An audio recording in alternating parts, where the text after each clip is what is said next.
More proof Democrats are officially the party of the woke. A new poll shows a seismic shift in the electorate. Democrats are increasingly identifying as highly educated, hoity-toity types who will check you for using the wrong pronouns, while Republicans are attracting a more diverse working-class base.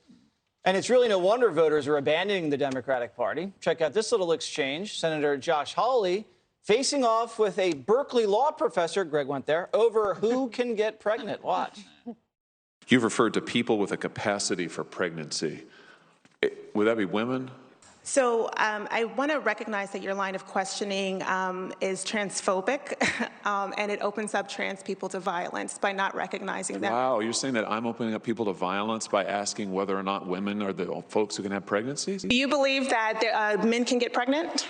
No, I don't think so. So you are denying that trans people like this thing? And that leads to violence? Is this how you run your classroom? Are students allowed to question you? Absolutely. Or are they also treated like this? Where No, they're told that they're opening up people to violence? We have a good time in my class. Greg, how do you think that class is really? Oh my God! If you you went there, yes, that's you better be in lockstep or you're dead. This is what you're seeing there for a specific issue is the end of debate.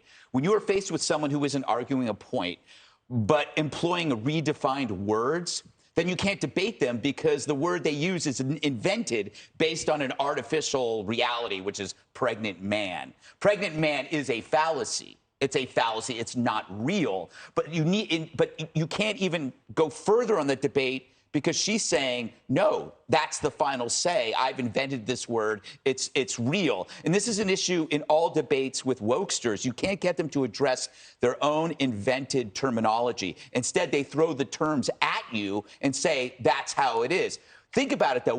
This was during a hearing on abortion, I believe. When was the last time we actually had a debate on abortion? And I'm not talking about the arguments about choice or autonomy or limits, but the act of abortion itself, like a real philosophical public debate on what is life, when does life begin, what does science have to say? Why don't we do that? I don't understand why we're always debating about the choice, which is rhetoric, or about we never actually talk about the thing. It's like going into a car dealership, terrible analogy, and you want to buy a certain car, but the guy keeps pointing you at other cars. No, I just want this.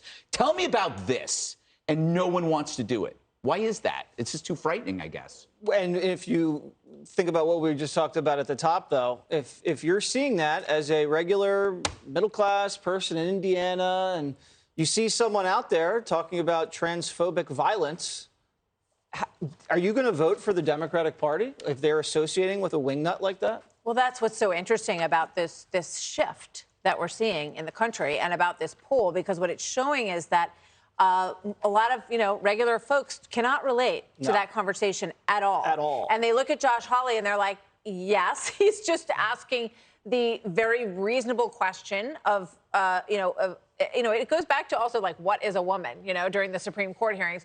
And you start having this conversation. Most people across the country go, this is ridiculous. Talk to me about something that is relatable, that means something to them. When you talk about what's happening in the electorate, you see that there is the elite party has become the Democrat Party. And I started to see this shift in 2016, right? You started to see that the signs for Hillary Clinton were on the front lawns of, some of the best, most wealthy neighborhoods in the world, in the country. And then, the bodegas were putting up signs for President Trump. And you've seen this shift with Hispanic voters. You've seen a shift with black voters. And you see that people want someone to meet them where they actually are instead of talking past them. And I think that President Biden has gotten caught up in this web in a way that is not helpful to him. Now he's got this progressive group doing this hashtag Don't Run Joe. And they backed him last time around because they feel like he hasn't, he's not in line enough. He, is going to get kind of smacked around by this kind of conversation. And he has a moment. He has a choice to decide whether or not he's going to put himself back in that moderate map and get back to what he was all about in the first place.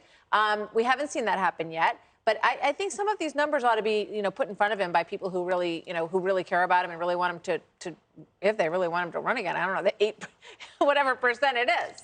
How dangerous is this migration into the hoity-toity land of postgraduate degree, gender-neutral situation that you guys are drifting into, when most of the country High school degree, working class people. People that Joe Biden won back, right? In 2020, he did better with white working class voters than Hillary had done, than Barack Obama had done. Not more. Well, we'll see. We haven't gotten to the election yet. There's a lot of time. We haven't even had the midterms. But about, the impact of these wokester moments. First of all, the average person is not watching these hearings. And the average person thinks of Josh Hawley, and they remember him fist in the air walking by the people who became the Capitol Hill rioters on January 6th. Josh Hawley, Ron DeSantis, Tom Cotton, they're all fake. They're populist fakes. They all go to Ivy League schools. They're fancier than I am, for everyone who likes to make fun of me for my ivory tower background. And I want to read something from the Washington Post. They're fancier than you are? They're fancier than I am. Fancier? At core. Fancy. Okay, Monica. How fancy? Let me read this. I like that Monica Hassan, the Washington Post. If you know you're talking about a pregnant woman, by all means, call her that. If you know you're talking about someone who is pregnant and not a woman, then address them how they want to be addressed. You're gaining just 7 extra syllables, and I promise you, you're losing nothing. And there is something to treating people with dignity. I don't care if you think that trans people are ridiculous, that it's made up, whatever it is. If there's a trans man who is living his life like this, if he identifies that way, if he works at a job, he has a family, and he wants to go and have children, the greatest gift that he can, and he has not had gender reassignment surgery, then call him how he lives. You're drifting into the land. No, I'm not. But that is not what we just saw with Hawley. It is what we saw. No, it's not. What you saw was, from that law professor, if you don't agree with me and regurgitate the language that I say you have to use, then you're stoking violence and you are evil. And we witnessed in that one little clip, which the whole world will see because it was on the 5, on display is how this left-wing lunacy germinated and how it spread. Universities and colleges, students have been force-fed this and threatened by these dictatorial professors that if they did not regurgitate this claptrap in school, you're not getting your degree, and out of school when they enter the private sector.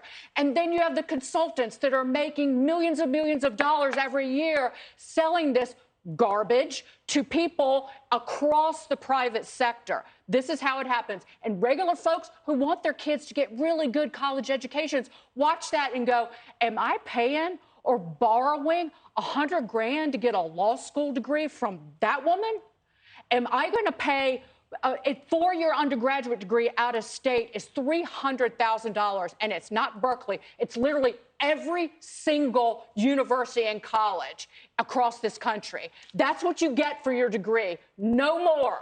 No more. I have a question that has anybody ever asked how many pregnant men are there? How many? This is a good, Do we know? Good question. How many? 10? I don't have the number. 7? Not many, so leave them alone. No, who's bothered? No, we're being We're being compelled to change our language for 7 people, No one 10 is going. people, 1,000 people. I'm sorry, you don't change the language. You don't take the pronoun they and ascribe it to a single person. That's loony And then town. saying we're being violent if we don't use that language. There, first of all, are a lot more people who identify as non-binary than those who are trans men that are going to become pregnant. I don't even know what you're talking about. Small universe. that's and your Judge, I just want to say one thing. No, the fact of the matter is that everyone's people fine. When they people tell you- do treat people with respect. Really? And yes, they do. And so, most people are respectful of people's choices in life. And when they look at this, they say, yes, when confronted with the situation, I believe most people are respectful. I would like to see Everybody XX or is. XY, XX or XY. Don't be a science denier.